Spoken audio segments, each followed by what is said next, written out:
दोस्तों आज की ये वीडियो काफ़ी खास होने वाली है क्लास 12th फिजिक्स के लिए। और यहाँ पे क्या है ना कि इसमें हम लोग फिजिक्स का सब्जेक्टिव गेस क्वेश्चन देखने वाले हैं। जितने भी आपके बोर्ड एग्जाम में सब्जेक्टिव क्वेश्चन आ सकते हैं उसमें से हम आपको कुछ क्वेश्चन सेलेक्ट करके दिए हैं। यहाँ पे देखिए क्वेश्चन 1 क्वेश्चन 2 ऐसे करके आपको आंसर के साथ में डिटेल में अच्छे से बताते हुए चलेंगे, जिससे आपको समझ में भी आए और आपको डिटेल में अच्छे से समझाते हुए चलेंगे।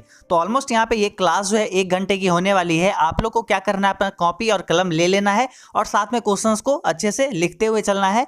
और अपने भाषा में आप लोग लिखिएगा, यहाँ से पहले समझ लीजिए, उसके बाद अपने लैंग्वेज में लिखिएगा। आपको हर एक क्वेश्चन समझाएंगे। आपको क्या करना है, पूरे अच्छे से सेशन को स्टार्टिंग से लास्ट तक समझना है। और चलिए हम लोग यहाँ पे देखते हैं। अगर आपको ये वीडियो पसंद आए तो इसको लाइक कर लीजिएगा, इस चैनल को सब्सक्राइब कर लीजिएगा। आपको ऐसे ही सारे वीडियोस यहाँ पे मिलने वाले हैं। उसके बाद इसको शेयर कर लीजिए, क्योंकि टाइम बहुत कम है एग्जाम के लिए। तो आप लोग सभी दोस्तों को शेयर कर लीजिए ताकि सारे लोगों के पास ये पहुंच जाए। अब चलिए आपको जो है अजय सर यहाँ पे पूरे डिटेल से अच्छे से समझाएंगे। तो फर्स्ट क्वेश्चन में दिया है ट्रांसफार्मर क्या है, इसके क्रोड को परतदार क्यों बनाया जाता है। जैसा कि आप इस फिगर में देख रहे होंगे, ये क्या है, क्रोड है। इस ट्रांसफार्मर का क्या है, क्रोड है, और इसको परतदार बनाया जाता है। यानी अगर मान लीजिए कि हमें कोई साइज, इस साइज इतना मोटा का अगर ट्रांसफार्मर बनाना है तो हम इतना मोटा का इसमें रॉड यूज नहीं करते हैं। क्या करते हैं, इसको यहाँ पे पतले पतले काट के फिर हम इतना यहाँ पे चौड़ा बनाते हैं। तो हम इस तरह ऐसा क्यों करते हैं, तो आइए उसके बारे में जानेंगे। उससे पहले जान लेते हैं ट्रांसफार्मर क्या होता है। तो ट्रांसफार्मर एक विद्युत युक्ति है जो परस्पर प्रेरण पर आधारित है।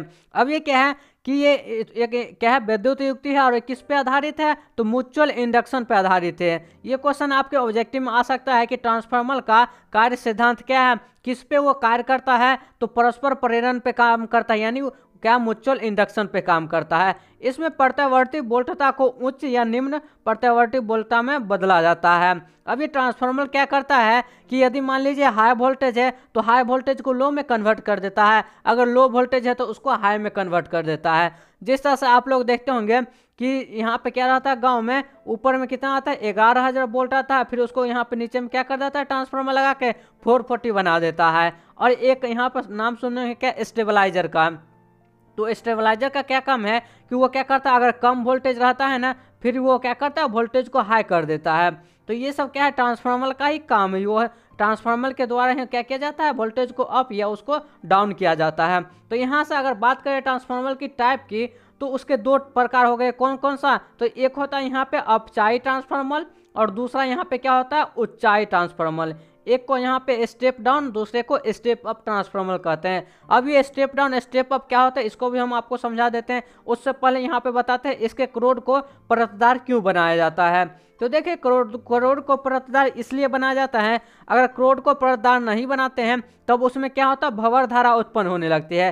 क्या होता है, भंवर धारा ज़्यादा उत्पन्न होने लगती है, जिससे जो ऊर्जा का जो क्षय होता है, यानी लो, ये क्या है, यहाँ पे ट्रांसफार्मर का क्रोड परतदार होता है क्योंकि क्या होता है, लोहा का क्षय होने लगता है, यानी लोहा क्षय होने लगता है। भंवर धारा के कारण क्या होता है, उसमें अत्यधिक ऊष्मा की हानि होने लगती है। और जब उसमें परतदार बनाया जाता है तो उसमें ऊष्मा की हानि कम होने लगती है। अब यहाँ क्या है, भंवर धारा के प्रेरित होने से ट्रांसफार्मर के क्रोड में विद्युत शक्ति की हानि होती है, जिसे लौह क्षय कहा जाता है। जिसे हम क्या कहते हैं, लौह क्षय कहा जाता है। इसलिए यहाँ पे क्या किया जाता है, क्रोड को परतदार होने से लौह क्षय का मान कम हो जाता है। जब हम क्रोड को परतदार बनाते हैं तो उससे क्या होता है, यहाँ पे जो हमारी ये जो लौह क्षय या तो फिर शक्ति की जो हानि होती है ये कम हो जाती है। इसलिए हम यहाँ पे क्या करते हैं, क्रोड को लेमिनेट करते हैं, परतदार बना देते हैं। अब ये बात करते हैं यहाँ पे क्या, तो टाइप्स ऑफ ट्रांसफार्मर की बात कर रहे थे। तो कौन कितने टाइप होते हैं, 2 टाइप होते हैं। एक होता है यहाँ पे स्टेप अप और दूसरा यहाँ पे step down transformer.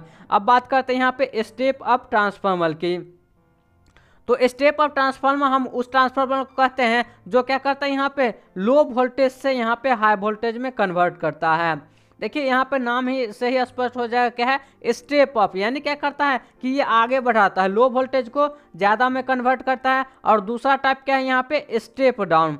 Step down क्या करता है, तो हाई वोल्टेज को लो वोल्टेज में कन्वर्ट करता है। क्या करता है, हाई वोल्टेज को लो वोल्टेज में कन्वर्ट करता है। और बात रहे इसकी संरचना की, कि हम यहाँ पे अगर पूछे केवल क्या कि स्टेप अप ट्रांसफार्मर की संरचना बनाइए, तो उसको हम किस तरह से बनाएंगे। तो देखिए उस स्टेप अप यहाँ पे क्या पूछा, अगर स्टेप अप पूछ दे तो स्टेप अप में क्या करना है हमें, तो यहाँ से इसको यहाँ पे लो वोल्टेज से हमें हाई वोल्टेज में कन्वर्ट करना है, लो से हाई में करना है। तो लो से हाई में करेंगे तो यहाँ जो हमारा ये जो प्राइमरी कॉइल है इसको हम प्राइमरी कॉइल कहते हैं, इसको हम सेकेंडरी कॉइल कहते हैं।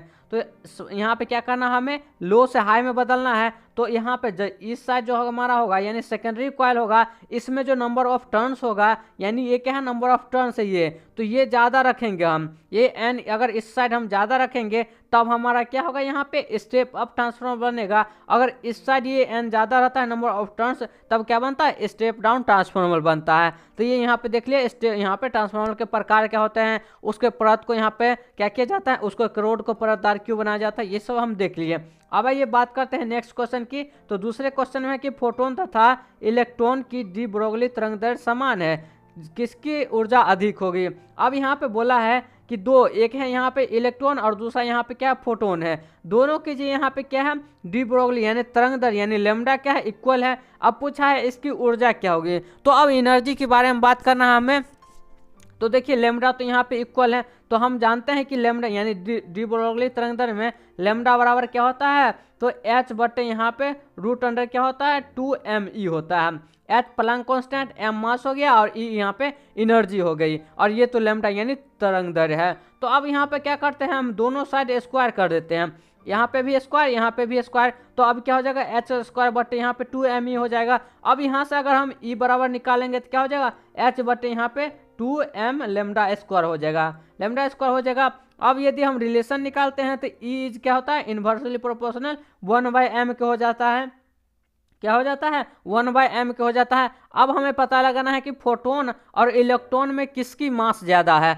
अब जिसकी मास ज़्यादा होगी उसकी एनर्जी क्या होगी, कम हो जाएगी, और जिसका मास कम होगा उसकी एनर्जी ज़्यादा हो जाएगी। क्यों, क्योंकि इन्वर्सली प्रोपोर्शनल है। तो अब देखिए बात करते हैं यहाँ पे कि इलेक्ट्रॉन का द्रव्यमान फोटोन से क्या होता है, कम होता है।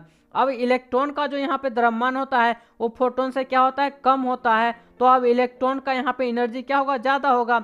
अब जिसका मास कम होगा उसी का ना एनर्जी ज़्यादा होगा। एनर्जी क्या है यहाँ पे, इन्वर्सली प्रोपोर्शनल है मास के, तो जिसका मास कम उसका यहाँ पे एनर्जी ज़्यादा। तो इलेक्ट्रॉन का मास कम है तो इलेक्ट्रॉन का मास यहाँ पे एनर्जी क्या हो जाएगा, यहाँ पे ज़्यादा हो जाएगा। तो इसलिए यहाँ पे किसका एनर्जी ज़्यादा, तो इलेक्ट्रॉन का। तो इलेक्ट्रॉन की ऊर्जा और यहाँ पे क्या, प्रोटॉन की, यहाँ पे ये फोटोन होगा, ये फोटोन के जगह पे प्रोटॉन। तो इलेक्ट्रॉन की ऊर्जा फोटोन की ऊर्जा से अधिक होती है। तो ये क्वेश्चन हम देख लिए, आसानी से सॉल्व हो गया। अब आइए बात करते हैं यहाँ पे 3 नंबर क्वेश्चन की। तो गैल्वेनोमीटर के 2 उपयोग को लिखें।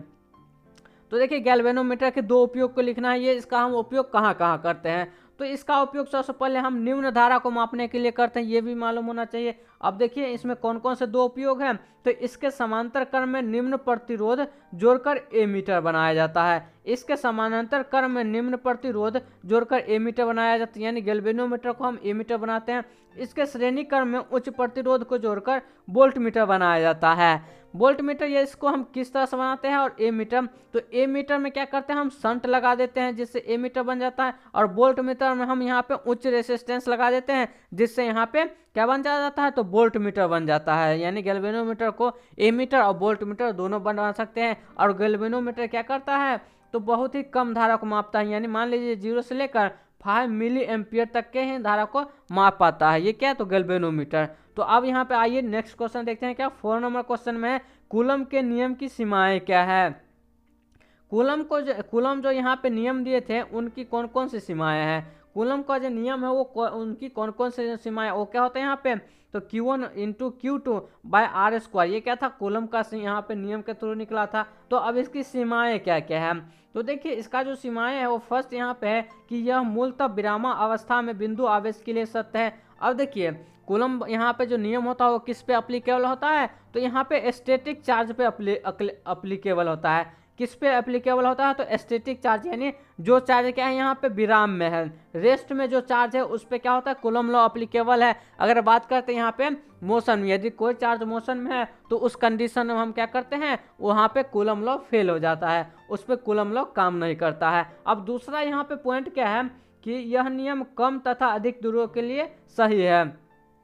अब देखिए ये क्या है, अगर डिस्टेंस यदि कितना हो 10⁻⁻⁻15 मीटर से कम हो तो उसके लिए यहाँ पे कूलम नियम प्रभावी नहीं है। उसके लिए यहाँ पे डिस्टेंस क्या होना चाहिए, तो 10⁻⁻15 मीटर से अधिक होना चाहिए, तब क्या कर सकते हैं हम यहाँ पे कूलम का नियम लगा सकते हैं। और इसके लिए अधिक दूरी भी नहीं होना चाहिए, मिनिमम डिस्टेंस इतना हो चाहिए और मैक्सिमम डिस्टेंस भी ज़्यादा नहीं होना चाहिए, तभी हम यहाँ पे कूलम का नियम लगा सकते हैं। और तीसरा पॉइंट है, आवेश यदि वायु या निर्वात के अतिरिक्त किसी माध्यम में रखे जाते हैं तो कूलम बल का मान कम हो जाता है। अब तीसरा यहाँ पे ये है कि जब कोई यहाँ पे चार्ज है, अब चार्ज को हम क्या कि यहाँ पे निर्वात में रख दिए, तो निर्वात में रख देते हैं तो वहाँ पे क्या होता है, कूलम बल का मान कम हो जाता है। तो ये क्या थी, कूलम नियम की कुछ सीमाएं थी। अब बात करते हैं एम्पियर के परिपथीय नियम को लिखे।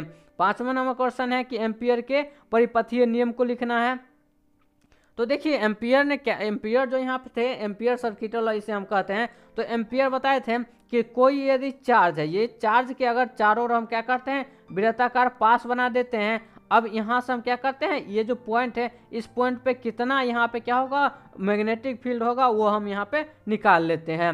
और वो किस तरह से निकालते हैं, तो इन्होंने बताया कि यहाँ पे क्या होता है, किसी बंद पथ, यहाँ पे किसी बंद पथ के चारों ओर चुंबकीय क्षेत्र का समाकलन कुल धारा तथा निरपेक्ष परागम्यता म्यू नॉट के गुणनफल के बराबर होता है। अब देखिए ये क्या होता है, तो सबसे पहले तो क्लोज लूप है, क्या है, सर्किट क्या है हमारा, क्लोज है।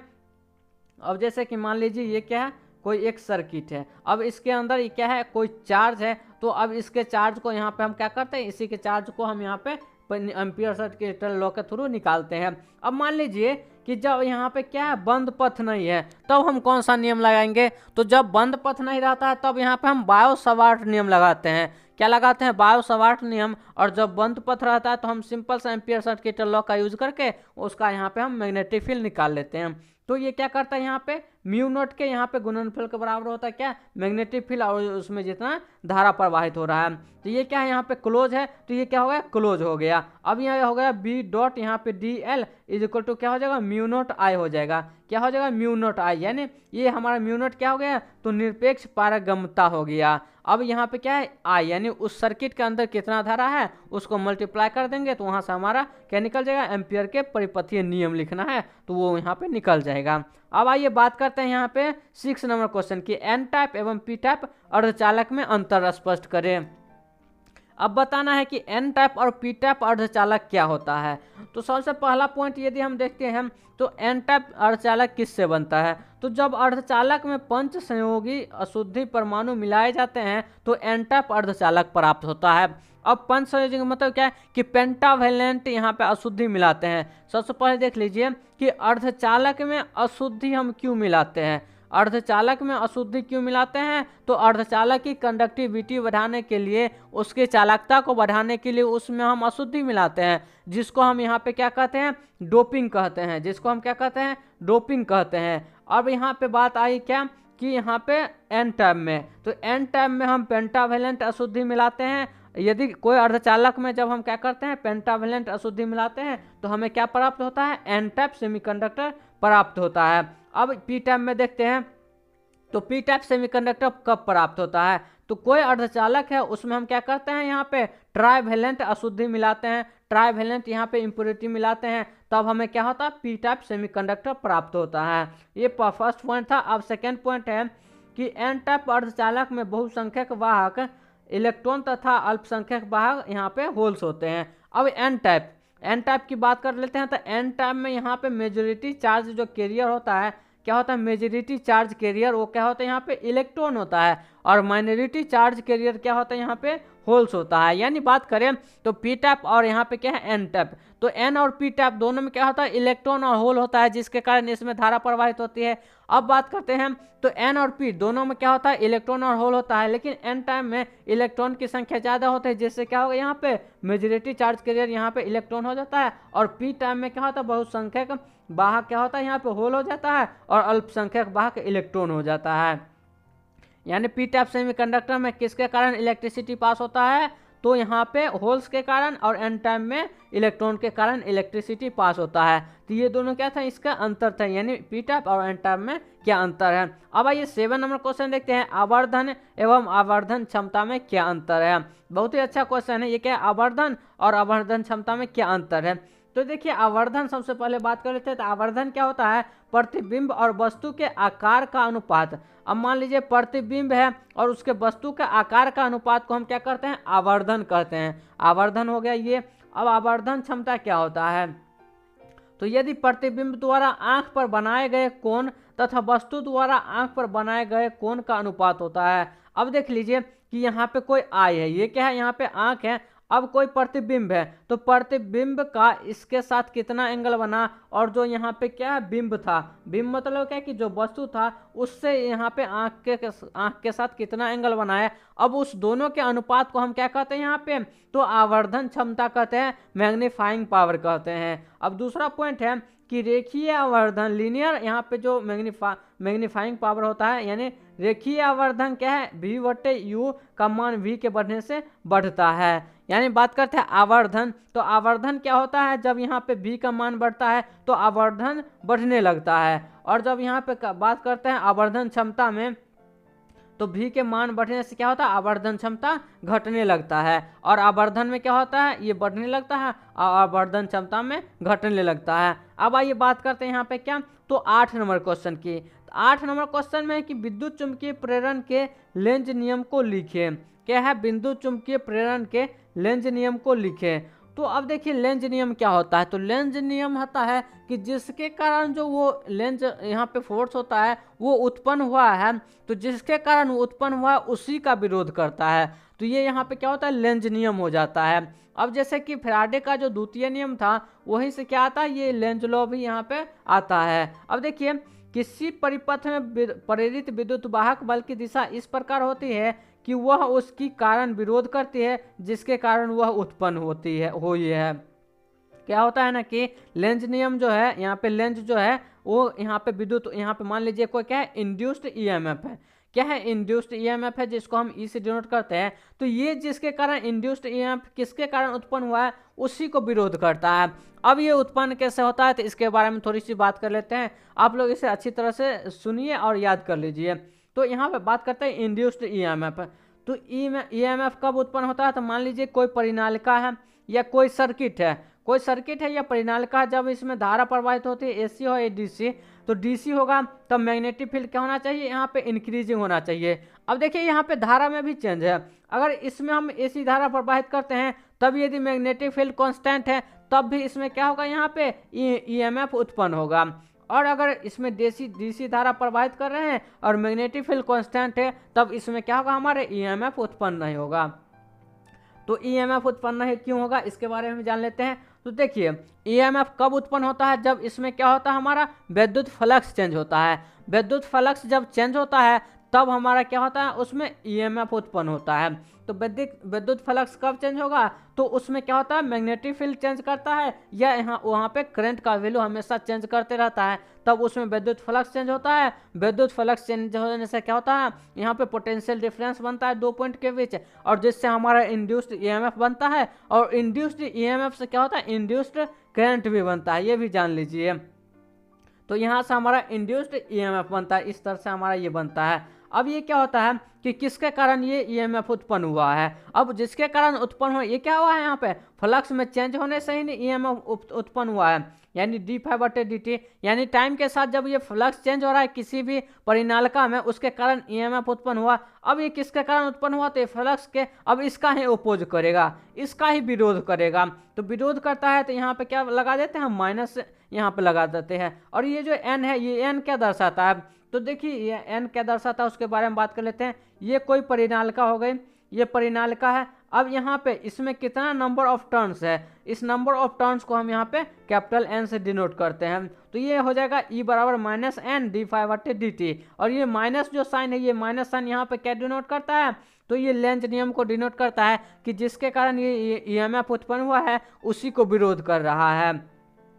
तो यहाँ से हमारा ये निकल गया, ये क्या होगा? विद्युत चुंबकीय प्रेरण के लेंज नियम को लिखे थे, ये यहाँ पे लिख दिए। अब आइए बात करते हैं यहाँ पे हम 9 नंबर क्वेश्चन की साइक्लोट्रॉन के उपयोग को लिखे। क्या साइक्लोट्रॉन के उपयोग को लिखे। तो अब देखिए यहाँ पे इसका यहाँ पे वर्किंग फंक्शन बहुत कम पूछता है, इसका उपयोग ही पूछ देता है। वैसे आप इसका वर्किंग फंक्शन भी पढ़ लीजिएगा क्या होता है। तो अब हम इसका उपयोग देखते हैं कहाँ कहाँ होता है। तो इसका उपयोग चिकित्सा क्षेत्र में रेडियो सक्रिय पदार्थ उत्पन्न करने में किया जाता है। अब देखिए रेडियो सक्रिय पदार्थ क्या होता है, जैसे कि एक्सरे हो गया, इस सब यहाँ पे क्या किया जाता है कि इसको चिकित्सा क्षेत्र में रेडियो सक्रिय जो पदार्थ होता है, रेडियो एक्टिविटी जो होता है, उस सब को उत्पन्न करने के लिए हम यहाँ पे साइक्लोट्रॉन का यूज करते हैं। अब सेकेंड पॉइंट है, इसका उपयोग आयन को जोड़कर ठोस की गुणवत्ता बढ़ाने में भी किया जाता है। अब मान लीजिए कि कोई पदार्थ यहाँ पे क्या होता है, मुलायम कब होता है, बात करते हैं मुलायम और यहाँ पे कठोर की बात करते हैं। अब ये हो गया कठोर और मुलायम। तो कोई पदार्थ मुलायम और कोई पदार्थ कठोर कब होता है, तो मुलायम तब होता है जब यहाँ पे इसके बीच क्या है, इलेक्ट्रॉन है। तो इलेक्ट्रॉन यहाँ पे क्या है, इसके बीच यहाँ पे क्या है, आयंस है। तो आयंस के बीच जब यहाँ पे फोर्स कम हो रहता है तो वो क्या होता है, कोई पदार्थ मुलायम हो जाता है। और जब इसके बीच यहाँ पे फोर्स, यहाँ पे जो इसके बीच फोर्स ज़्यादा रहता है तब वो क्या है, यहाँ पे कठोर बन जाता है। तो अब इसमें क्या होता है कि कोई यहाँ पे क्या है, वो यहाँ पे आयन है। अब वो क्या होता है यहाँ पे, तो कोई इसका उपयोग पदार्थ है उसमें यहाँ पे आयन को जोड़कर उसको हम यहाँ पे क्या कर देते हैं, ठोस की गुणवत्ता बढ़ा देते हैं। यानी मुलायम है तो उसको हम ठोस में बदल देते हैं। अब तीसरा पॉइंट है, इसका उपयोग धनावेशित कण को त्वरित करके ऊर्जा प्राप्त करने में होता है, जिसका उपयोग नाभिकीय रिएक्टर में होता है। अब कोई यहाँ पे क्या है, पॉजिटिव यहाँ पे है। अब पॉजिटिव चार्ज है, इसको हम क्या करते हैं, एक्सेलरेट करके, इसको एक्सेलरेट करके हम इससे एनर्जी प्राप्त करते हैं। एनर्जी प्राप्त करने से हम यहाँ पे क्या इसका उपयोग कहाँ करते हैं, तो नाभिकीय रिएक्टर में इसका हम उपयोग करते हैं। अब 10 नंबर क्वेश्चन देखते हैं, इसमें क्रांतिक कोण क्या है, पूर्ण आंतरिक परावर्तन की शर्त को लिखे। तो देखिए ये जो वीडियो है, अगर इसका आप लोगों को पीडीएफ चाहिए तो आप लोग क्या कीजिए, एजुकेशन बाबा ऐप डाउनलोड कीजिए, वहां से मिल जाएगा, या तो फिर यहाँ पे एजुकेशन बाबा टेलीग्राम चैनल ज्वाइन कर लीजिए, वहां से भी मिल जाएगा। इस दोनों का लिंक आपको डिस्क्रिप्शन बॉक्स में मिल जाएगा, आप वहां से उस टेलीग्राम चैनल को ज्वाइन कर सकते हैं। तो आइए यहाँ पे देखते हैं 10 नंबर क्वेश्चन है, क्रांतिक कोण और पूर्ण आंतरिक परावर्तन। तो अब हम बोले कि पूर्ण आंतरिक परावर्तन का यदि कोई एग्जाम्पल दीजिए तो एग्जाम्पल क्या है, जैसे कि मृग मरीचिका हो गया। और आप लोग देखते होंगे कि जब अत्यधिक धूप रहती है, जब अत्यधिक गर्मी रहती है, तो जब यहाँ पे क्या है, सड़क पिच जब रहता है तो उस पर देखते होंगे कि बारिश यानी पानी की तरह उस पर नजर आता है। तो ये सब किसके कारण होता है, तो पूर्ण आंतरिक परावर्तन के कारण ही होता है, यानी टोटल इंटरनल रिफ्लेक्शन के ही कारण होता है। अब क्रांतिक कोण, तो क्रांतिक कोण होता है कि क्रांतिक कोण यानी क्रांतिक कोण सघन माध्यम में वह आपतन कोण होता है जिसके संगत विरल माध्यम में अपवर्तन कोण 90 डिग्री का हो जाता है। क्या होता है यहाँ पे, सघन माध्यम में, सघन माध्यम से जब विरल माध्यम में जाता है तो यहाँ पे क्या होता है, उसका अपवर्तन कोण 90 डिग्री का हो जाता है। तो उसको हम यहाँ पे क्या कहते हैं, क्रांतिक कोण कहते हैं, क्रिटिकल एंगल कहते हैं। जैसे कि आप यहाँ पर फिगर में देख रहे होंगे, ये देखिए, अब ये क्या है यहाँ पे, अब ये क्रिटिकल, ये देखिए यहाँ पे, ये बाद में हम यहाँ पे समझ लीजिए, ये यहाँ पे क्या है, ऊपर यहाँ पे क्या है, ये हमारा यहाँ पे हो गया डेंसर मीडियम यानी सघन माध्यम, ये विरल माध्यम हो गया। अब कोई रे इधर से आया, अब ये रे क्या होगा, यहाँ से इस डायरेक्शन में सिंपल सा चला जाएगा। तो इस डायरेक्शन में सिंपल सा चला गया, तो इसको हम क्रिटिकल एंगल नहीं कहेंगे। क्रिटिकल एंगल कब कहेंगे, जब ये डेंसर मीडियम से आया और इस डायरेक्शन में मुड़ जाएगा।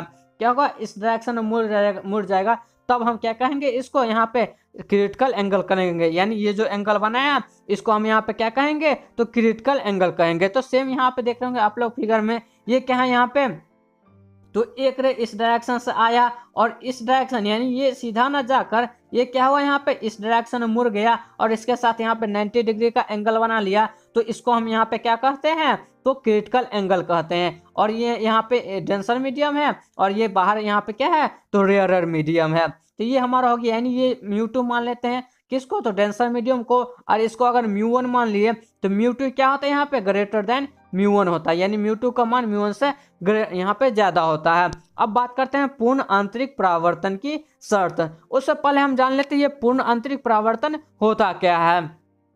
तो यहाँ पे क्या होती है कि जब प्रकाश की किरण सघन माध्यम में संचरित होते हुए सघन व विरल माध्यम में संपर्क पृष्ठ पर इस प्रकार आपतित होती है कि आपतन कोण का मान क्रांतिक कोण से बड़ा हो, तो संपूर्ण यहाँ पे क्या होता है, प्रकाश पुनः सघन माध्यम में परावर्तित हो जाता है और इस घटना को यहाँ पे पूर्ण आंतरिक परावर्तन कहते हैं। अब देखिए इसमें क्या होता है कि जब कोई यहाँ पे क्या, ये सघन माध्यम है, सघन माध्यम से कोई यहाँ पे क्या आती है, रे आती है, और ये यहाँ पे क्या है, तो इसको हम यहाँ पे क्या कहते हैं, अभिलंब कहते हैं। और ये किसके किसके बीच अभिलंब है, तो यहाँ पे सघन और विरल माध्यम के संपर्क पृष्ठ है। ये अभिलंब को यहाँ पे कौन कौन सा है, तो सघन और विरल माध्यम के संपर्क पृष्ठ है। अब इस पे क्या हुई कि ये रे आपतित हुए। अब ये आपतित होती है तो इसके बाद हमारा क्या होता है, आपतन कोण का मान क्रांतिक कोण से बड़ा हो जाता है, जिसके कारण क्या होता है, ये टोटल यहाँ पे रिफ्लेक्शन हो जाता है इसका। तो इसको हम यहाँ पे क्या कहते हैं, टोटल इंटरनल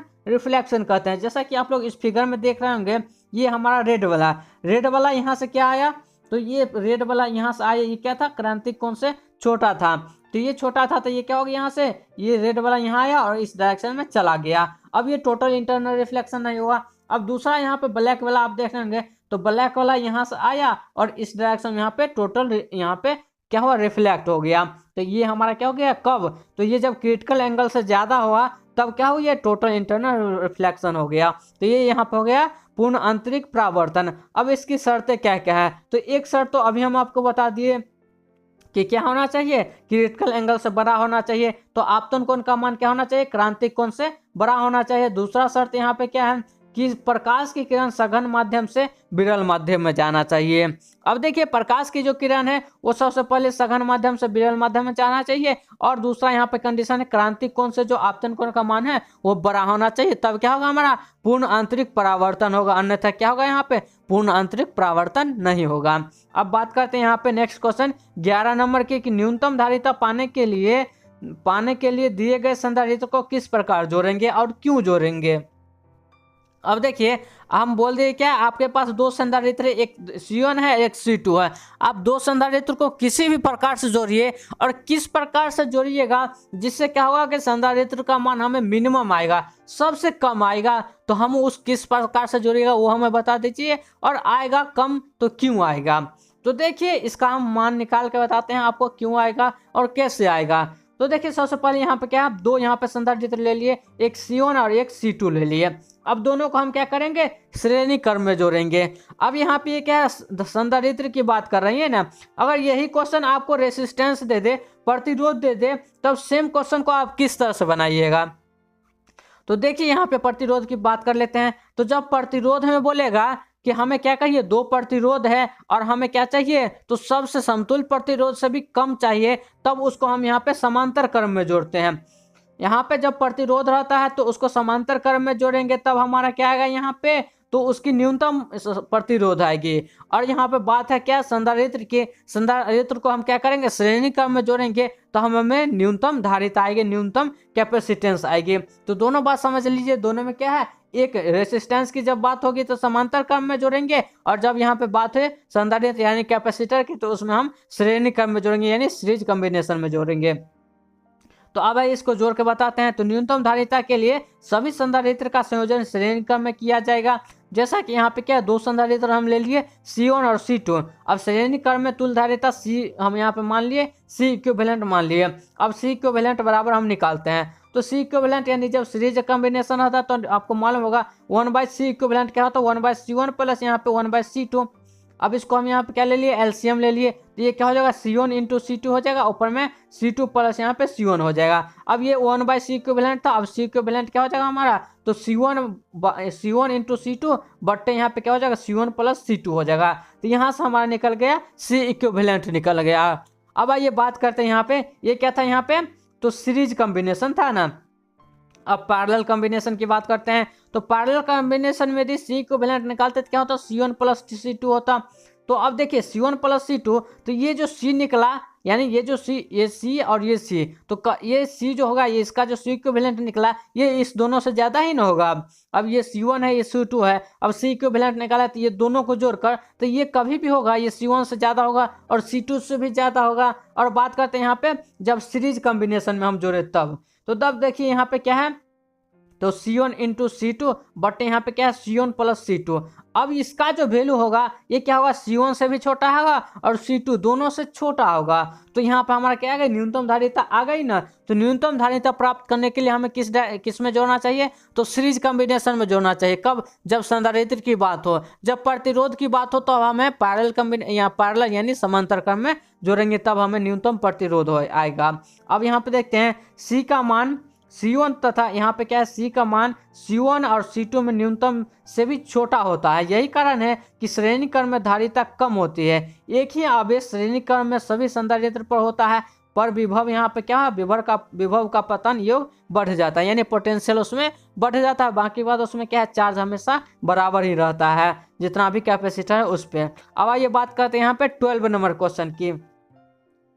तो 12 नंबर क्वेश्चन एक बहुत ही अच्छा क्वेश्चन है। दो विद्युत बल रेखाएं एक दूसरे को क्यों नहीं काटती? क्या दो समविभव पृष्ठ काट सकते हैं? सेम इसी तरह से आप में क्वेश्चन आएगा कि दो चुंबकीय यहाँ पे क्षेत्र रेखाएं एक दूसरे को क्यों नहीं काटती और यहाँ पे क्या काट सकती है। उसी तरह से यहाँ पे क्या है, विद्युत बल रेखाएं इलेक्ट्रिक फील्ड लाइन्स दो एक दूसरे को काट सकती है और क्यों नहीं काटती, इसके बारे में आपको बताना है। तो आइए इसको हम यहाँ पे डिस्कस करते हैं। तो देखिए यहाँ पे डिस्कस करने से पहले ये क्या है, विद्युत क्षेत्र रेखाएं हैं। अब यहाँ पे क्या है कि किसी बिंदु स्पर्श विद्युत क्षेत्र रेखाएं कि किसी बिंदु स्पर्श रेखा की दिशा में विद्युत क्षेत्र की तीव्रता E, यानी क्या कि वेक्टर ये क्या है, विद्युत क्षेत्र की तीव्रता E की दिशा होती है। यदि दो क्षेत्र रेखाएं काटती चली जाए तो कटान बिंदु पर E की दो दिशाएं होगी, जो कि संभव नहीं है। अब मान लीजिए क्या है, इलेक्ट्रिक फील्ड लाइन्स है। अब यहाँ पे इलेक्ट्रिक फील्ड लाइन्स जिस तरह से यहाँ पे हम दिखा दी, ये एक इस डायरेक्शन में जा रहा है, एक इस डायरेक्शन में जा रहा है, एक दूसरे को काटते हुए जा रहा है, ये इधर काट दे रहा है। अब बात करते हैं किसी पॉइंट पे, इस पॉइंट पे बात कर लीजिए, इस पॉइंट पे ये P, इस पॉइंट पे Q मान लिए। अब इस पे क्या हो गई, एक इसके दो डायरेक्शन हो गई, एक इस ए डायरेक्शन, एक ये डायरेक्शन हो गए, इसके भी दो डायरेक्शन हो गए। अब देखिए जहाँ जहाँ पे ये विद्युत क्षेत्र रेखा है या बात कर लीजिए चुंबकीय क्षेत्र रेखा, ये दोनों एक दूसरे को काटती है। जब ये काटती चली जाएगी तो क्या होगा, यहाँ पे कटान बिंदु पे क्या होगा, इसका दो डायरेक्शन बन गया, एक यहाँ पे इस डायरेक्शन में जा रहा है, एक इस डायरेक्शन में जा रहा है। तो इसके दो डायरेक्शन कभी पॉसिबल है, कभी पॉसिबल नहीं है। यानी विद्युत क्षेत्र रेखाएं की जो डायरेक्शन होती है वो कभी दो दिशा में नहीं होती, हमेशा एक दिशा में होती है। अब ये प्लस क्यू चार्ज के कारण आउटवर्ड होता है, इसकी यहाँ पे जो इलेक्ट्रिक फील्ड लाइन्स होती है क्या होता है, आउटवर्ड होता है, और माइनस क्यू चार्ज के कारण क्या होता है, इनवर्ड होता है। यानी माइनस क्यू चार्ज है तो ये क्या होता है, यहाँ पे ये इनवर्ड इलेक्ट्रिक फील्ड लाइन्स होती है।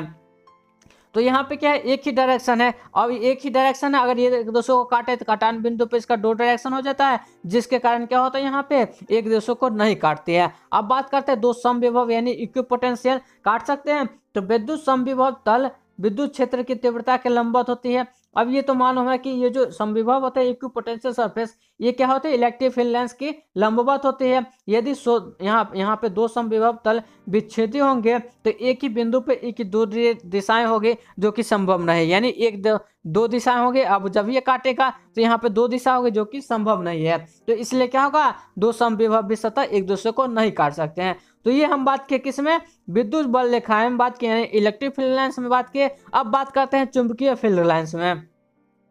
तो चुंबकीय फील्ड लाइन्स भी एक दूसरे को कभी नहीं काटते हैं। अब जैसे कि मान लीजिए ये क्या है, यहाँ पे ये इसको हम मान लेते हैं नॉर्थ पोल, इधर साउथ पोल, ये यहाँ पे क्या हो गया, ये नॉर्थ पोल, इधर साउथ पोल। अब क्या करता है, ये एक दूसरे को अट्रैक्ट करेगा, तो ये क्या होता है, यहाँ पे नॉर्थ पोल से साउथ पोल जाता है ना, तो यहाँ पे नॉर्थ पोल से साउथ पोल गया, ये एक दूसरे को अट्रैक्ट कर लिया। अब देखिए कि अगर यहाँ पे एक दूसरे लाइन को अगर काटेगा, अब मान लीजिए यहाँ पे ये एन है, यहाँ पे ये एन है, अब यहाँ से ये आया, यहाँ से ए आया, यहाँ से ए आया, यहाँ से ये आया। अगर एक दूसरे को ये काटे तो इसके कटान बिंदु पे भी क्या होगा, दो डायरेक्शन हो जाता है, जिसके कारण क्या होता है, यहाँ पे चुंबकीय बल क्षेत्र रेखाएं भी एक दूसरे को कभी नहीं काटती है।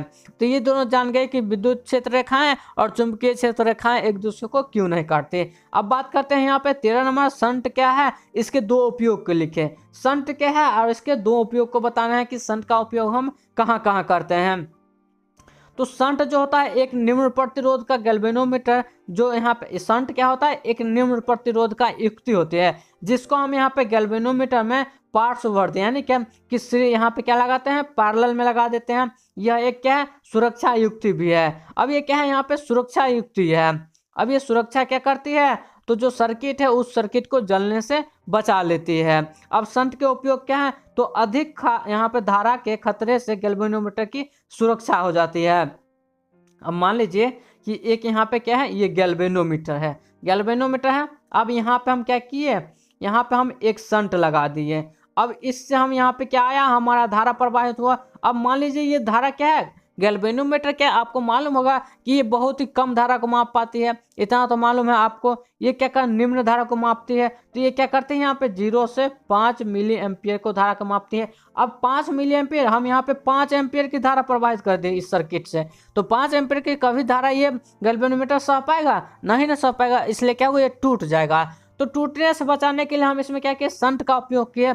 अब देखिए शंट क्या करेगा, जब ये इस सर्किट में हम 5 एम्पियर की धारा प्रवाहित किए तो ये कितना लेगा, मैक्सिमम 5 मिली एम्पियर लेगा, तो ये 5 मिली एम्पियर अपने से होकर प्रवाहित कर दिया। और बाकी बात जो धारा बचा वो क्या कर लिया, यहाँ पे शंट से होकर गुजर गया। जितना भी धारा बचा यानी 1995 मिली एम्पियर बचा, वो क्या कर लिया, इस शंट से होकर गुजर गया, जिससे यहाँ पे गैल्वेनोमीटर भी सुरक्षित हो गया और ये शंट क्या होगा, ये भी सुरक्षित ही रहेगा। तो यहाँ पे क्या शंट क्या करता है, यहाँ पे गैल्वेनोमीटर की सुरक्षा करता है और एमीटर बनाना और गैल्वेनोमीटर का परास बढ़ाना, ये दोनों काम करता है। गैल्वेनोमीटर का रेंज बढ़ाता है, क्यों, क्योंकि अभी हम क्या किए 5 एम्पियर की धारा प्रवाहित किए, जबकि वो क्या करता है 5 मिली एम्पियर तक यानी इसके आसपास तक ही माप पाता है। तो इसका रेंज भी बढ़ा दिया और एमीटर भी इसको हम बना देता है। तो ये हो गया। अब यहाँ पे देखते हैं क्या क्यूरी नियम क्या है। क्यूरी नियम क्या है उसके बारे में बात कर लेते हैं। तो क्यूरी क्या है, तो क्यूरी नियम सबसे पहले बात करते हैं, उससे क्यूरी से पहले बात कर लेते हैं यहाँ पे पदार्थ के। कोई पदार्थ यहाँ पे क्या होता है, तो 3 टाइप का होता है। एक यहाँ पे होता है प्रतिचुंबकीय, एक होता है यहाँ पे लौह चुंबकीय, यहाँ पे प्रतिचुंबकीय, अनुचुंबकीय, और तीसरा यहाँ पे लौह चुंबकीय होता है। अब प्रतिचुंबकीय कब होता है कोई पदार्थ, अनुचुंबकीय कब होता है और लौह चुंबकीय कब होता है। तो प्रतिचुंबकीय ये यहाँ पे क्या करता है, ये चुंबक को यहाँ पे निगलेक्ट करता है यानी उसको रिपेल करता है। अनुचुंबकीय क्या करता है, कम अट्रैक्ट करता है, और लौह चुंबकीय पदार्थ क्या करता है, ज्यादा अट्रैक्ट करता है। तो ये यहाँ पे हो गया। अब देखिए ये क्या है, यहाँ पे क्यूरी ताप पूछा है ना, क्यूरी नियम पूछा है ना। तो अनुचुंबकीय पदार्थ के चुंबकीय प्रवृत्ति पदार्थ के नरम ताप के व्युत्क्रमानुपाती होते हैं, यानी K is inversely proportional to temperature, इसे क्यूरी नियम कहते हैं। अब क्या होता है ना कि ये जो क्या है चुंबकीय प्रवृत्ति के ये जो टेम्परेचर होता है ये क्या होता है, इन्वर्सली प्रोपोर्शनल होता है। यानी अगर मान लीजिए कि जब भी हम टेम्परेचर बढ़ाएंगे तभी ये क्या होता है, चुंबकीय प्रवृत्ति खत्म होने लगती है। जब टेम्परेचर हम बढ़ाएंगे तो चुंबकीय प्रवृत्ति खत्म होने लगती है, कम होने लगती है। इसी को हम क्या कहते हैं, क्यूरी नियम कहते हैं। अब ये हो गया। अब लौह चुंबकीय पदार्थ के लिए एक निश्चित ताप के ऊपर जिसे क्यूरी बिंदु कहते हैं, K का मान एकाएक कम हो जाता है और पदार्थ क्या होता है, लौह चुंबकीय से अनुचुंबकीय में बदल जाता है। अब देखिए कि कोई पदार्थ को, जैसे कोई पदार्थ लौह चुंबकीय पदार्थ है, उसको हम यहाँ पे क्या करते हैं, अत्यधिक ताप यहाँ पे गर्म करते हैं। जब एक निश्चित ताप के ऊपर पहुंच जाता है जिसको हम क्यूरी बिंदु कहते हैं, क्यूरी बिंदु से जब ऊपर पहुंच जाता है टेम्परेचर, तब ये जो लौह चुंबकीय पदार्थ ये क्या होता है, यहाँ पे अनुचुंबकीय में बदल जाता है। यानी लौह चुंबकीय क्या करता है, ये अत्यधिक यहाँ पे लौह मैग्नेट को अट्रैक्ट करता है, अब ये अनुचुंबकीय में बदल जाता है। यानी ये जो इसकी जो चुंबकीय प्रबलता है वो क्या होती है, कम हो जाती है। ये हो गया हम लौह चुंबकीय पदार्थ में। और जब यहाँ पे अनुचुंबकीय पदार्थ रहता है और इसमें जब यहाँ पे हम टेम्परेचर बढ़ाते हैं तब ये किस में बदल जाता है, तो प्रतिचुंबकीय पदार्थ में बदल जाता है। यानी ये क्या करता है, यहाँ पे तो रिपेल करने लगता है पदार्थ को। तो देख लीजिए यहाँ पे टेम्परेचर का इफेक्ट किस तरह से पड़ता है, प्रतिचुंबकीय पे, अनुचुंबकीय पे और लौह चुंबकीय पे। प्रतिचुंबकीय पे टेम्परेचर का कोई इफेक्ट नहीं पड़ता है, अनुचुंबकीय पर पड़ता है तो वो क्या होता है, अनुचुंबकीय से प्रतिचुंबकीय में बदल जाता है। लौह चुंबकीय क्या होता है, जब टेम्परेचर बढ़ाते हैं तो अनुचुंबकीय में बदल जाता है। अब 15 नंबर क्वेश्चन की बात करते हैं। इसमें विद्युतीय नेटवर्क के लिए किरचॉफ के दोनों नियम को लिखे। किरचॉफ क्या दिए थे, 2 नियम दिए थे, एक को यहाँ पे हम KCL कहते हैं, एक को यहाँ पे KVL कहते हैं। KCL का मतलब हो गया किरचॉफ करंट लॉ, KVL का मतलब हो गया किरचॉफ वोल्टेज लॉ। KCL को यहाँ पे हम किरचॉफ विद्युत नियम कहते हैं और KVL को हम क्या कहते हैं, लूप नियम भी कहते हैं। अब आइए इस दोनों नियम को एक एक करके बहुत अच्छी तरह से हम क्लियर करते हैं। तो अब यहाँ पे हम क्या है, किरचॉफ विद्युत नियम। तो विद्युत नियम किसे करते हैं, इसको हम प्रथम नियम है, ये प्रथम नियम है। अब किसी बिंदु पर मिलने वाली सभी धाराओं का बीजगणितीय योग शून्य होता है, यह नियम विद्युत आवेश के संरक्षण सिद्धांत पर आधारित है। अब पहला जो नियम दिए थे उन्होंने क्या बताए थे कि कोई पॉइंट है, उस सभी पॉइंट पे क्या होता है कि विद्युत धाराओं का जो बीजगणितीय योग है वो क्या यहाँ पे होता है, तो शून्य हो जाता है। अब बात करते हैं, यदि ये बहुत ही अच्छा ऑब्जेक्टिव क्वेश्चन इससे बनता है कि किरचॉफ का जो प्रथम नियम है वो किसके संरक्षण सिद्धांत पे काम करता है, तो आवेश के संरक्षण सिद्धांत पे काम करता है। इस क्वेश्चन को अच्छी तरह से याद कर लीजिएगा। और प्रथम नियम क्या होता है, तो सभी धाराओं का जो बीजगणितीय योग होता है वो क्या होता है, यहाँ पे शून्य हो जाता है। यानी बात करते हैं सिग्मा आई की, तो सिग्मा आई क्या होता है, यहाँ पे जीरो हो जाता है। अब ये जीरो किस तरह से होता है तो उसके बारे में भी बात कर लेते हैं। अब मान लीजिए यहाँ पे क्या है, 3 सर्किट है, 3 डायरेक्शन है। अब ये 3 डायरेक्शन यहाँ पे हम ले लिए 1 2, यहाँ पे 3 डायरेक्शन है। इससे मान लीजिए 2 एम्पियर की धारा आ रही है, इससे यहाँ पे 3 एम्पियर की धारा आ रही है। अब यहाँ पे ये 5 एम्पियर की धारा जाएगी, इतना तो जानते हैं। इससे अगर 2 एम्पियर की धारा आ रही है, इससे 3, तो ये इससे क्या होगा, 5 एम्पियर की धारा जाएगी। अब पूछे हम यहाँ पे क्या, इस ये पॉइंट पे हमें बताइए, तो फिर ये पी पॉइंट इसको मान लेते हैं। इस पी पॉइंट पे बताइए कि टोटल कितना धारा होगा। यानी पी पॉइंट पे अगर हम धारा निकाले तो क्या हो जाएगा, यहाँ पे सिग्मा आई बराबर 0 आ जाएगा। अब 0 क्या किस तरह से आएगा, तो देखिए एक यहाँ पे है कि टोटल इनकमिंग करंट को, यहाँ पे इनकमिंग करंट जो है उसको पॉजिटिव में लिखते हैं और टोटल आउटगोइंग करंट है उसको हम निगेटिव में लिखते हैं। यानी जो करंट जा रही है उसको निगेटिव में, जो करंट आ रही है उसको हम पॉजिटिव में लिखते हैं। तो करंट आ कौन कौन सी रही है, तो 2 एम्पियर 3 एम्पियर आ रही है इस पे, और जा कौन रही है, तो 5 एम्पियर जा रही है। तो इसको हम क्या करेंगे, इस दोनों को जोड़ देंगे तो क्या हो जाएगा, 2 एम्पियर प्लस 3 एम्पियर, और ये क्या 5 एम्पियर जा रही थी तो माइनस 5 एम्पियर बराबर यहाँ पे क्या गया, शून्य आ गया। तो यही यहाँ पे प्रथम नियम था कि किसी बिंदु पर मिलने वाली सभी धाराओं का जो बीजगणितीय योग होता है वो क्या होता है, यहाँ पे शून्य होता है, जिसको यहाँ पे क्या कहते हैं, आवेश संरक्षण सिद्धांत पे ये क्या है, यहाँ पे इसका प्रथम नियम आधारित है। अब बात करते हैं दूसरे नियम की, तो दूसरे नियम को यहाँ पे लूप नियम कहते हैं। अब ये क्या होता है कि किसी बंद परिपथ में प्रत्येक प्रतिरोध और उसमें प्रवाहित धारा के गुणनफल का बीजगणितीय योग परिपथ में लगे ईएमएफ के बीजगणितीय योग के बराबर होता है। और यह नियम क्या, ऊर्जा संरक्षण नियम के आधारित है। अब देखिए कि पहला क्या था, आवेश संरक्षण नियम पर आधारित था, और दूसरा जो किरचॉफ का दूसरा नियम है किस पे आधारित है, तो ऊर्जा संरक्षण के नियम पर आधारित है। अब ये जो यहाँ पे बताए इसको अच्छे से समझा देते हैं आपको। अब क्या है, यहाँ पे किसी बंद परिपथ, क्लोज यहाँ पे लूप है। अब क्लोज लूप में क्या हुआ, यहाँ पे मान लीजिए कोई यहाँ पे धारा प्रवाहित हो रही है। अब मान लेते हैं यहाँ पे क्या है, ए बी सी और ये क्या है, डी है। अब इसमें धारा प्रवाहित हो रही है, अब इसमें धारा प्रवाहित हो रही है, इतना तो जानते हैं, और इसका रेसिस्टेंस हम आर मान लिए। अब अगर हमें बोले कि यहाँ पे क्या निकालिए, A B C D A, यहाँ पे अगर हम निकालते हैं A B C D A, इसका मतलब ए से बी से ए और सी से डी और डी से ए, तो यहाँ पे क्या आ जाएगा, हमारा यहाँ पे 0 आ जाएगा, यानी क्या आ जाएगा, शून्य आ जाएगा। तो इसका धारा क्या आ जाएगा, यहाँ पे 0 आ गया। तो यही यहाँ पे बताया कि क्या होता है, इसका बीजगणितीय योग ईएमएफ के बराबर होता है या तो फिर शून्य आ जाता है। अब ईएमएफ क्या होता है, तो कोई सर्किट है उसका यहाँ पे कितना पोटेंशियल है, तो अब इसका आईआर का मतलब क्या हो गया, V बराबर हमारा क्या होता है, V बराबर आईआर ही होता है।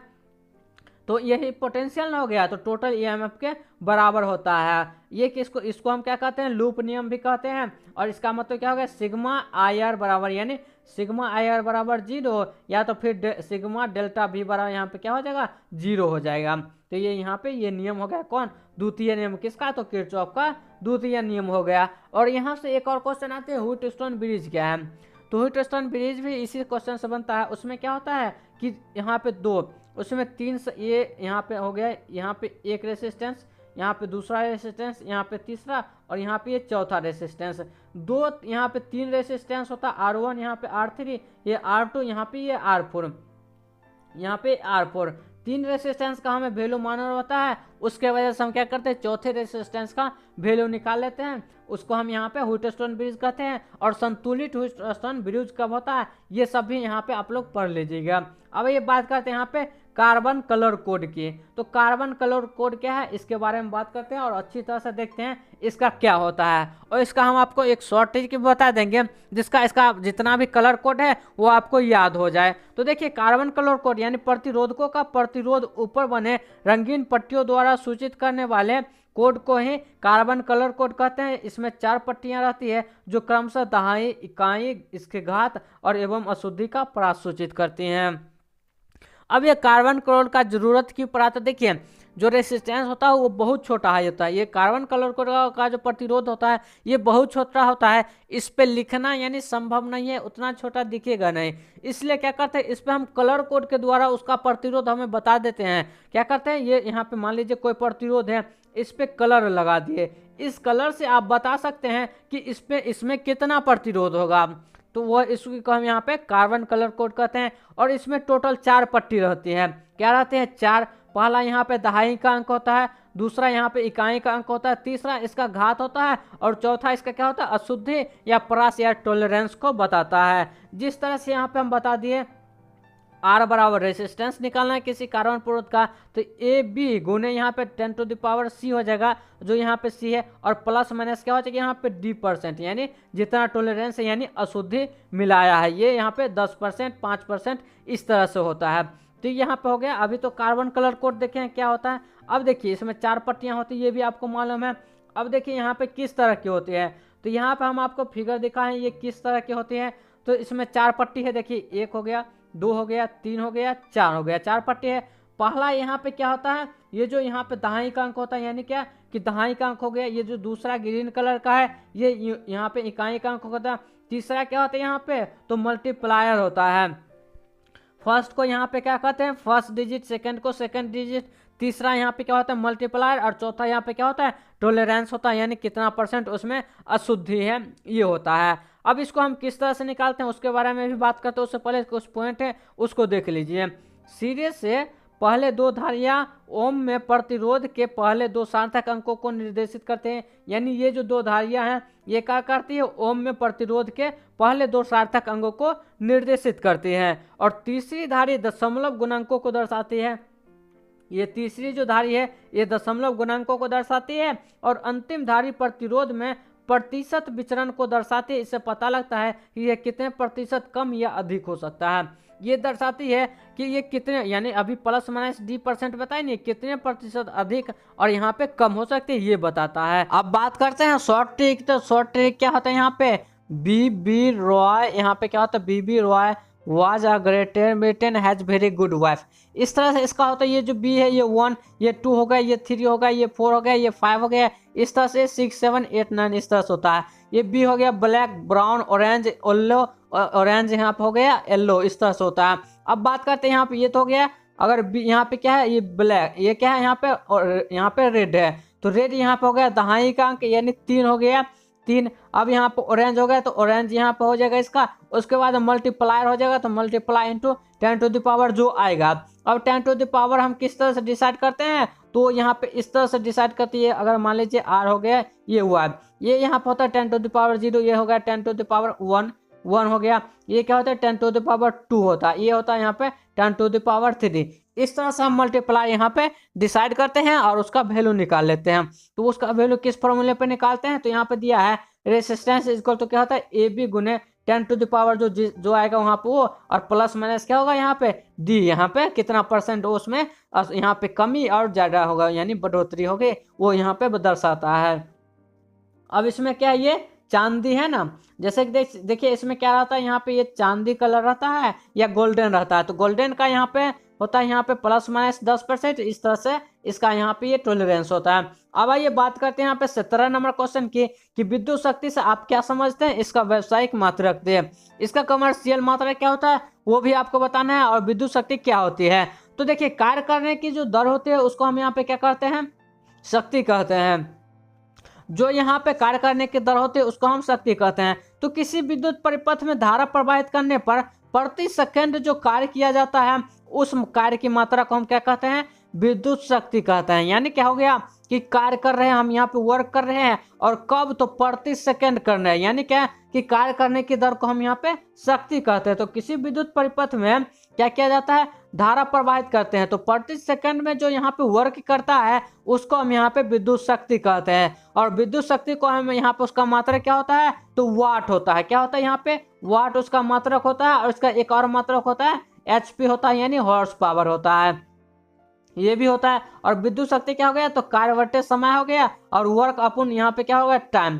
तो वर्क यहाँ पे क्या होता है, कार्य बराबर क्या होता है यहाँ पे V, यहाँ पे IT होता है, VIT होता है, बटे यहाँ पे क्या है T। तो T से T कैंसिल आउट हो जाएगा, क्या बचेगा, VI बचेगा।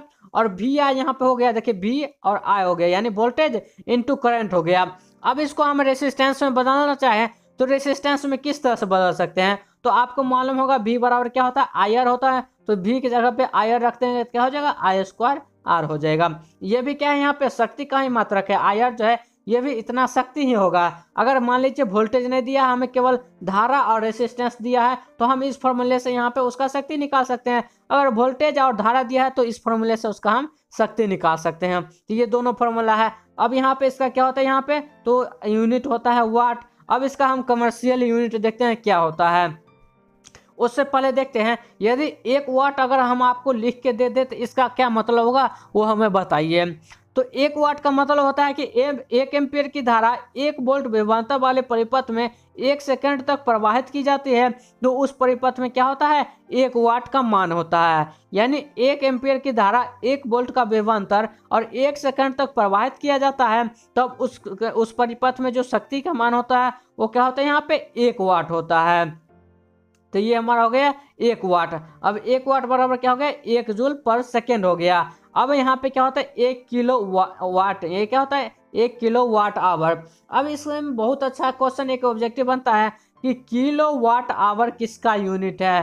किलो वाट आवर किसका यूनिट है, तो ये ऊर्जा की यूनिट होती है। किसकी, तो ऊर्जा की यूनिट होती है। और 1 किलो वाट किसके बराबर होता है, तो उसके बारे में बता देते क्या है, किलो वाट आवर। तो देखिए 1 घंटा में कितना सेकेंड होता है, 36 सेकेंड होता है 1 किलो वाट। तो किलो वाट में कितना वाट होता है, तो 1000 वाट होता है। तो 36 गुने 1000 हम कर देंगे तो यहाँ से हमारा क्या निकल जाएगा उसका, तो कितना यहाँ पे इसका एनर्जी का मात्रा हो जाएगा। तो ये हो जाएगा यहाँ पे ये 2 जीरो, यहाँ पे ये 3 तो 5। अब यहाँ पे 3.6 इंटू 10⁶ जूल, इतना क्या हो जाएगा इसका यहाँ पे मात्रा हो जाएगा। तो ये हो गया। और यही इसी को हम यहाँ पे क्या कहते हैं, तो कमर्शियल यूनिट भी कहते हैं। यानी अगर मान लीजिए कि आप लोग देखते होंगे बिजली का वो जो बिल निकलता होगा वो क्या कहता होगा कि 1 यूनिट उठा, 2 यूनिट, 100 यूनिट, इस तरह से उठता है। तो हम 1 यूनिट कब कहते हैं, तो 1 यूनिट मतलब क्या हो गया कि देखिए 1 kilo watt hour, 1 kilo watt hour मतलब हो गया कि 1000 जो वाट हुआ है वो कितने घंटे तक प्रवाहित हुआ है, 1 घंटे तक। यानी 1000 वाट अगर 1 घंटे तक प्रवाहित होता है तब हमारा कितना यूनिट उठता है, 1 यूनिट उठता है। यही यहाँ पे क्या है, कमर्शियल इसका यूनिट है। अब बात करते हैं यहाँ पे 18 नंबर क्वेश्चन की कि दृष्टि दोष कौन कौन से हैं, उनके उपचार लेंस द्वारा कैसे होता है। अब यहाँ पे बताइए कि सबसे पहले दृष्टि दोष क्या होता है, और यहाँ पे बताइए कौन कौन से यहाँ पे दृष्टि दोष होते हैं, उसका उपचार किस लेंस के द्वारा किया जाता है। तो देखिए यहाँ पे दृष्टि दोष मुख्यतः 4 प्रकार का होते हैं। एक होता है जिसमें निकट की वस्तु दिखाई नहीं देती है, दूसरा होता है जिसमें दूर की वस्तु दिखाई नहीं देती है, तीसरा होता है जिसमें दोनों वस्तु दिखाई नहीं देती, न निकट की न दूर की, और यहाँ पे चौथा होता है जिसमें क्या होता है कि बहुत ही कम दिखाई देता है, जिसको यहाँ पे हम बेलनाकार लेंस के द्वारा ठीक करते हैं, जिसको हम अबिंदुकता कहते हैं। अब इस चारों जो यहाँ पे टाइप है, इस चारों टाइप को हम अच्छी तरह से पढ़ते हैं। तो सबसे पहले हम पढ़ते हैं निकट दृष्टि दोष, यानी शॉर्ट साइट, यहाँ पे ब्लाइंडनेस क्या होता है उसके बारे में पढ़ते हैं। तो देखिए यहाँ पे क्या है, शॉर्ट साइट इफेक्ट। तो इस दोस्त में क्या, यहाँ पे देखिए नाम से अगर आप लोग जानिएगा तो नाम से यहाँ पे स्पष्ट हो जाएगा, लेकिन इसका नाम बहुत ही उल्टा है। क्या है यहाँ पे, निकट दृष्टि दोष है। निकट दृष्टि दोष का मतलब क्या, अगर सिंपल समझिएगा तो निकट की वस्तु दिखाई नहीं देती, लेकिन जस्ट इसका उल्टा होता है। निकट दृष्टि दोष में क्या होता है, निकट की वस्तु हमें साफ साफ दिखाई देती है, लेकिन जो दूर स्थित वस्तु है वो हमें साफ साफ दिखाई नहीं देती है। तो इस दोष के चलते दूर स्थित वस्तु साफ साफ स्पष्ट दिखाई नहीं पड़ती, यानी दूर की जो बिंदु है वो क्या होती है, अनंत से कम दूरी पर यहाँ पे उसका जो अति होता है बिंब, वो प्रतिबिंब बन जाता है।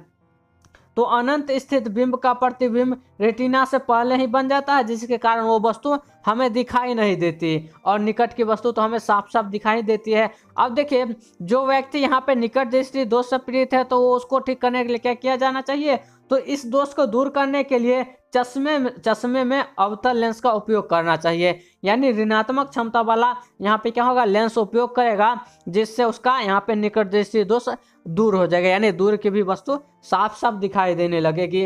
अब आइए दूसरे टाइप के बारे में बात करते हैं, दूर दृष्टि दोष। क्या है दूर दृष्टि दोष यहाँ पे, तो यहाँ पे ये दोष होता है तो जैसे कि नाम जा यहाँ पे क्या है, दूरदृष्टि दोष, तो इसका जस्ट उल्टा क्या हो जाएगा कि दूर की वस्तु यहाँ पे साफ साफ दिखाई देती है लेकिन निकट की वस्तु साफ साफ दिखाई नहीं देती है।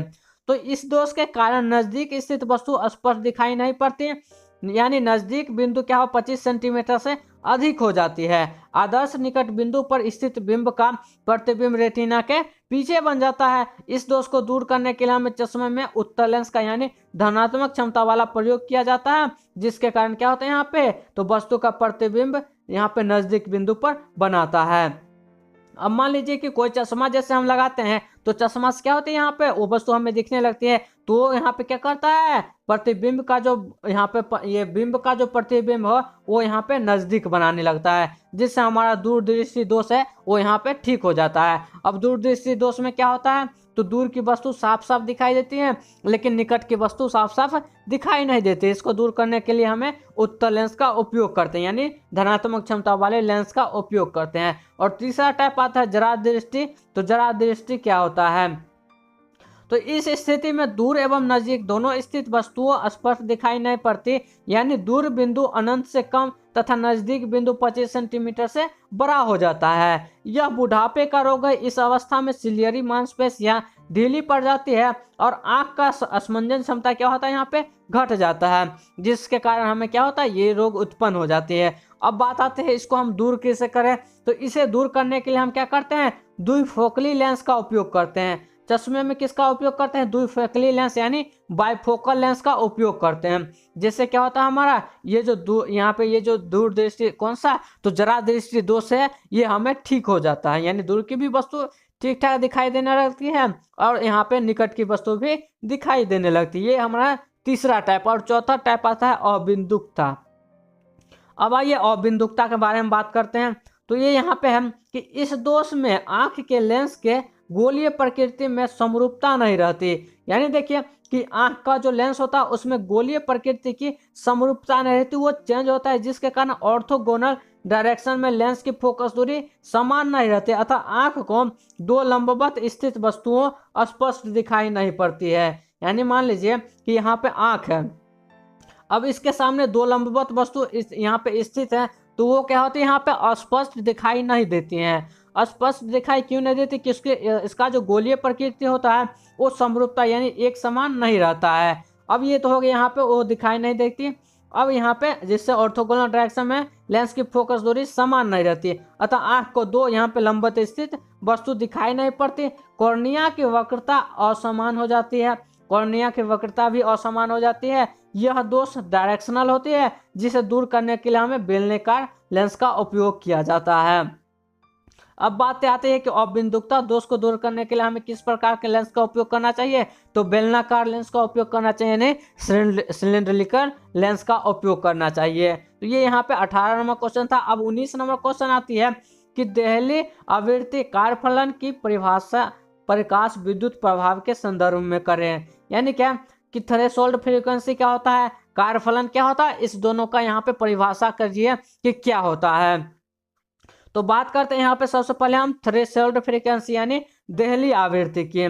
तो देहली आवृत्ति क्या होता है कि आपतित विकिरण की न्यूनतम आवृत्ति जिसके नीचे की आवृत्ति के लिए प्रकाशीय इलेक्ट्रॉन का सतह से उत्सर्जन नहीं होता, देहली आवृत्ति कहलाती है। अब देखिए इसमें क्या होता है, तो कोई यहाँ पे मेटल है, अब ये क्या है, कोई मेटल का सरफेस हम ले लेते हैं, ये मेटल का हम सरफेस ले लिए, इस पे क्या होता है, रे आती है, रे आती है यानी फोटोन्स आता है। फोटोन्स क्या करता है कि ये जो यहाँ पे मेटल है इससे इलेक्ट्रॉन को निकालता है, इससे इलेक्ट्रॉन को निकालता है। तो अब देखिए थ्रेशोल्ड फ्रीक्वेंसी यानी देहली आवृत्ति क्या किसे कहते हैं, तो कोई यहाँ पे रे आई और रे क्या करते हैं, इलेक्ट्रॉन को निकाल के यहाँ पे रख देती है, इसको मूवमेंट नहीं कराती, केवल यहाँ से इस सरफेस से निकाल के यहाँ पे रख देती है। तो उसी फ्रीक्वेंसी को हम यहाँ पे क्या कहते हैं, तो देहली फ्रीक्वेंसी कहते हैं। अगर देहली फ्रीक्वेंसी से अगर उसकी मात्रा कम है तो वो क्या होता है, यहाँ पे इलेक्ट्रॉन को यहाँ पे बाहर यानी इजेक्ट नहीं कर पाती है, इलेक्ट्रॉन यानी इस सरफेस से निकाल नहीं पाते हैं। तो थ्रेशोल्ड फ्रीक्वेंसी किसे कहते हैं? तो कोई भी सरफेस से जब कोई ऐसा फ्रीक्वेंसी जो क्या करता है, किसी मेटल सरफेस से इलेक्ट्रॉन को निकालने में सक्षम हो, तो उसको यहाँ पे हम थ्रेशोल्ड फ्रीक्वेंसी कहते हैं। और ये यहाँ पे निकाल के केवल रखता है, इसमें मूवमेंट नहीं था। मूवमेंट किसके कारण आता है? तो काइनेटिक एनर्जी के कारण आता है। काइनेटिक एनर्जी कहाँ से? तो जब थ्रेशोल्ड फ्रीक्वेंसी से ज़्यादा फ्रीक्वेंसी की आवृत्ति प्रवाहित करते हैं, उससे यहाँ पे काइनेटिक एनर्जी आता है। तो ये यहाँ पे हम देहली आवृत्ति पढ़ लिए। अब दूसरा यहाँ पे क्या था? कार्यफलन। तो कार्यफलन अभी जो यहाँ पे क्या देहली फ्रीक्वेंसी ने पढ़े, तो अब उसमें देहली फ्रीक्वेंसी यहाँ पे क्या इलेक्ट्रॉन को निकाल कर रख दिया। अब इसमें कितना वर्क कर लगा, कितना काम करना पड़ा, उसी को तो यहाँ पे हम कार्यफलन कहते हैं। देखिए, कार्यफलन वह न्यूनतम ऊर्जा जो किसी सतह से इलेक्ट्रॉन के उत्सर्जन के लिए आवश्यक है, उस सतह का कार्यफलन कहलाती है। अब मान लीजिए कोई यहाँ पे है सतह, अब इस सतह से हमें एक इलेक्ट्रॉन निकालने में जितना ऊर्जा लगता है, उस ऊर्जा को हम यहाँ पे क्या कहते हैं? तो इस यहाँ पे ये जो सतह है उसका कार्यफलन कहते हैं। सभी सतह के लिए अलग अलग कार्यफलन होते हैं, यानी क्या, लोहा के लिए अलग होता है, चांदी के लिए अलग, सोना के लिए अलग। यानी लोहे से एक इलेक्ट्रॉन निकालने के लिए कितना ऊर्जा आवश्यकता होगी, उसको हम उस लोहे का कार्यफलन कहते हैं। तो ये हमारा कार्यफलन हो गया। अब बात आती है यहाँ पे एक्सरे की। तो अब एक्सरे के किन्हीं दो गुणों को लिखें। तो एक्सरे के कौन कौन से गुण हैं उसके बारे में लिखते हैं। तो एक्सरे के जो दो गुण हैं, ये क्या होती है? एक एंगस्ट्रॉम। यह एक एंगस्ट्रॉम कोटि की तरंग दैर्घ्य वाली विद्युत चुंबकीय तरंगे है, जो चुंबकीय एवं विद्युतीय क्षेत्र द्वारा विक्षेपित नहीं की जा सकती है। अब एक्सरे जो होती है, अब बात करते हैं विक्षेपित कौन होती है। तो बीटा जो किरणें होती हैं, बीटा किरणें ये चुंबकीय और यहाँ पे मैग्नेटिक फील्ड और इलेक्ट्रिक फील्ड दोनों के कारण विक्षेपित हो जाती है। और यहाँ पे क्या है? एक्सरे है। तो एक्सरे का जो यहाँ पे जो रेंज होता है वो क्या होता है? एक एंगस्ट्रॉम होता है। क्या होता है? एक एंगस्ट्रॉम होता है, जिसके कारण ये जो यहाँ पे क्या होता है, ये चुंबकीय क्षेत्र और विद्युतीय क्षेत्र दोनों के कारण विक्षेपित नहीं हो पाता है। और इसका जो यूज होता है वो क्या यहाँ पे होता है? तो क्लिनिकली ज़्यादा उपयोग होता है। आप लोग देखते होंगे जब किसी का कोई हड्डी टूट जाता है या यहाँ पे मोड़ आ जाता है, तो उस समय क्या किया जाता है? एक्सरे किया जाता है। एक्सरे से पता लग जाता है कि उसमें कहाँ मोच आया है, कहाँ पे हड्डी टूट गई है। अब ये क्या करता है कि एक्सरे यह मांस को तो पार कर सकती है, पर हड्डी द्वारा अवरोधित हो जाती है, जिस कारण इसका क्लिनिकली उपयोग होता है। अब ये एक्सरे हो गया, यहाँ पे गामा रे हो गया। गामा रे क्या होता है? हड्डी को भी छेद कर देता है, इसलिए उसका उपयोग यहाँ पे क्या किया जाता है? क्लिनिकली उपयोग नहीं किया जाता है। तो एक्सरे क्या करती है कि मांस को तो पार कर जाती है आसानी से, लेकिन हड्डी द्वारा अवरोधित हो जाती है, जिसके कारण इसका क्लिनिकली उपयोग क्या होता है? बहुत ज़्यादा होता है। क्लिनिकली में इसको एक्सरे करने के लिए बहुत ज़्यादा उपयोग में लाया जाता है। तो देखिए, यहाँ पे हम टोटल 20 क्वेश्चन देख लिए, जो आपके बोर्ड एग्जाम के लिए काफ़ी ज़्यादा महत्वपूर्ण था। तो आप लोगों को क्या करना है कि वीडियो पसंद आया हो तो वीडियो को लाइक कर दीजिए, और यहाँ पे कमेंट बॉक्स में बताइए कि हमें आपको ये वीडियो कैसा लगा, और हमारे चैनल को सब्सक्राइब करके रख लीजिए, ताकि अगर इस तरह के कोई और भी वीडियो आए तो उसका नोटिफिकेशन आपको सबसे पहले मिल जाए। और अगर आप लोगों को इसका PDF चाहिए तो PDF के लिए क्या कीजिए, अगर आप लोग एजुकेशन बाबा ऐप डाउनलोड किए हैं तो वहाँ पर आपको मिल जाएगा, या क्या कीजिए टेलीग्राम ग्रुप को ज्वाइन कर लीजिए, वहाँ से भी आपको ये PDF मिल जाएगा। इस दोनों का लिंक आपको डिस्क्रिप्शन बॉक्स में मिल जाएगा, वहाँ से आप टेलीग्राम जो ग्रुप ज्वाइन कर सकते हैं। तो अब हम फिर मिलते हैं अगले वीडियो में, तब तक के लिए बाय बाय।